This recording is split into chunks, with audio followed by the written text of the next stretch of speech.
The 48 Laws of Power. Law 7. Get other people to do the work for you and take all the credit.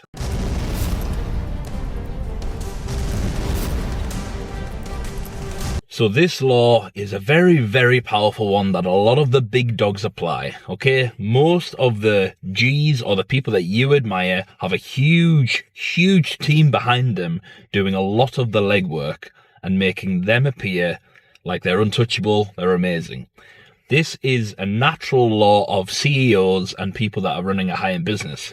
Now, from a manipulation point of view, this kind of sucks for those people, but let me make this clear, because the way this applies to myself, this is one of the laws that I have to naturally apply, and I'm not manipulating my team.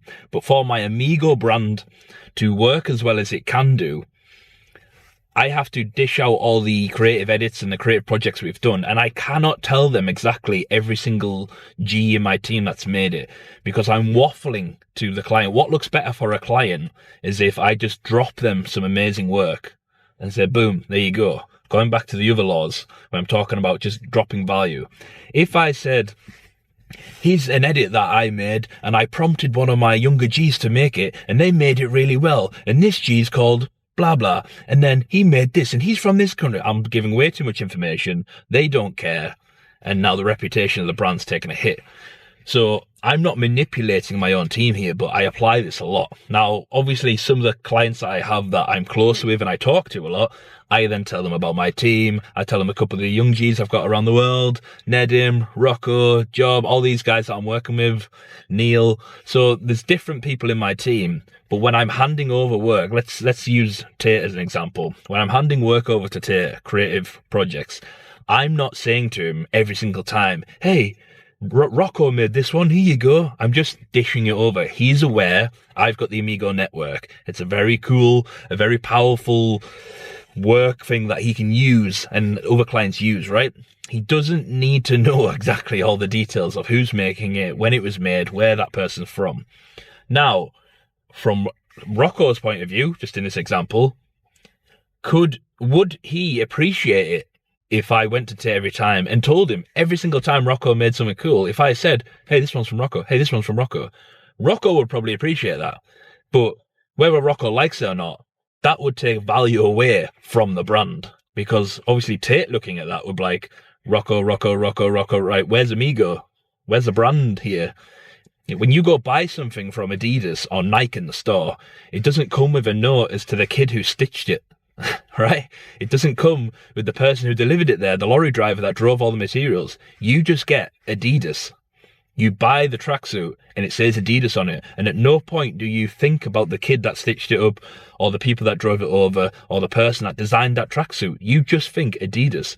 So the point I'm making is, and from my point of view, is the Amigo brand is built off speed and creativity, all these cool things. And I've got lots of people in my team that do cool stuff, but it's actually against the best interests of Amigo Network for me to just continuously tell the clients who made it, who it was from.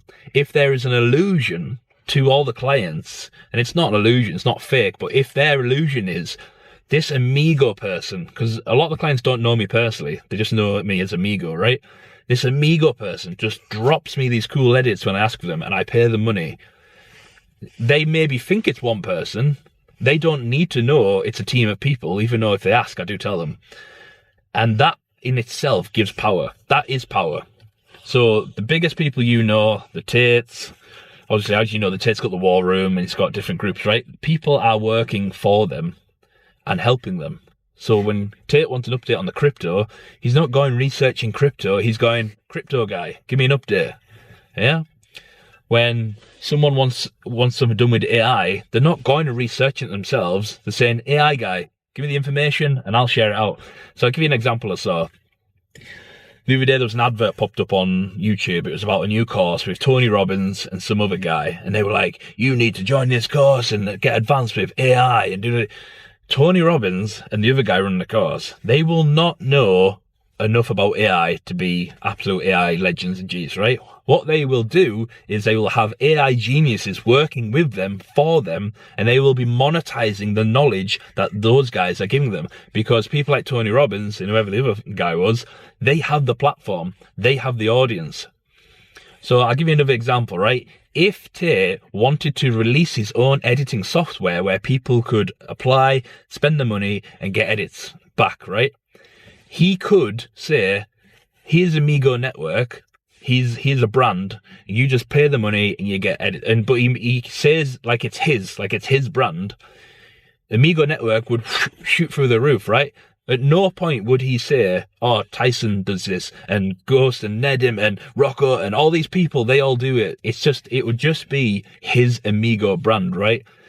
So from my point of view, when I'm running the brand, obviously, because I'm not trying to dish out all the information about why it's so great. But again, some of the people working in my team, when they need a referral, so other people, there used to be some people that don't work in the team now, they've went to do something else, they needed a referral. So they needed me to say how great they were and talk about some of the great work and reference some of the great edits they've done. I've done that in the past. But from a standpoint on my social media pages, on the Amigo pages, I wouldn't just clarify all the time, this was from this was from this. And every now and again, I've clashed with a new editor that came into the team. You know, they've made something cool. Oh, can you put my name on it and show Tate? Why would I do that? Oh, because like I deserve the credit. Yeah, you do deserve the credit, but the only reason you're working with Tate is because of the Amigo brand. Again, you don't go get a job at Adidas and then put your name on the till and say, hey, I made this for you. You're about to wear the tracksuit that I made. It's not the way it works. Now, with people on ground zero, when you're trying to get up, that would suck. If you were trying to get to Tate and you're going through me, and I'm saying you can work with me and work with Tate, but I'm not going to mention your name to him every week, you don't like that, you're going to have to find another way. Or you can try and provide me as much value as you can, constantly, until the point where I'm like, I can't not mention this guy to Tate, because this guy is so valuable, I want to tell Tate about him. But if you just kind of dilly-dally along and you're useless. Now, some of the guys that work with me for a while, I've got them extra projects, I've got them extra money, I've got them extra work because they've been super loyal and creative and hardworking. But some of the guys that haven't and they've dilly-dallied, they're just floating around and they come back for a little bit of work and then they go back. But they will remain insignificant and they won't climb up the ladder that I'm on with other people like Tate and stuff like that. So, as a young person, yourself, I know some of the G's that work for me that are now starting to earn a lot of money, that their time is getting eaten up by a lot of the work they're doing. And I've advised them, I've said, listen, you might be at the point now where you need to hire a young creative editor, because you've got so many projects on now that you could train someone else. And it's not about them training up someone else and taking all the credit like a dickhead. It's about training someone else to free up their time to work on different projects, to grow their value, to grow their net worth and network, so this other young G can learn the trade. And you're literally just passing on the baton. I did all the work. I did it all for free. I was working for the Tates for free and going through the trenches. And then I got to the point where I go up here, right, let me hire some people and I'll go like this and they can learn. And now some of those Gs that I've worked with, they're getting to the point now where they're earning 4 or 5K and they've got lots of projects on. They should start thinking about getting people on their team that they can pay and that they can start taking the credit for their work. You're not doing it in a dickhead way, but if they've got a brand or they're working on something, they could send edits to me. Hey, Tyson, I've made you all this. But they haven't actually made it. They just got some young G and paid him. And, 17, 18-year-olds appreciate money. You don't need to pay them thousands of pounds. If they're creative and they're talented, you could pay them to work for you, make epic shit for me. I start looking at all the epic shit like, oh, this is cool. Thanks, G. All of a sudden, I'm talking about you making all this epic shit for me, but it's not actually you. You've got some young G who just appreciates the money and he's making it for you to give to me. Now you're manipulating me and I'm talking about your name when I'm around the big Gs. Again, I don't know why I do this every episode. I tell you how to manipulate me, but, I'm too honest. I like you all. I want you all to win. Don't manipulate me.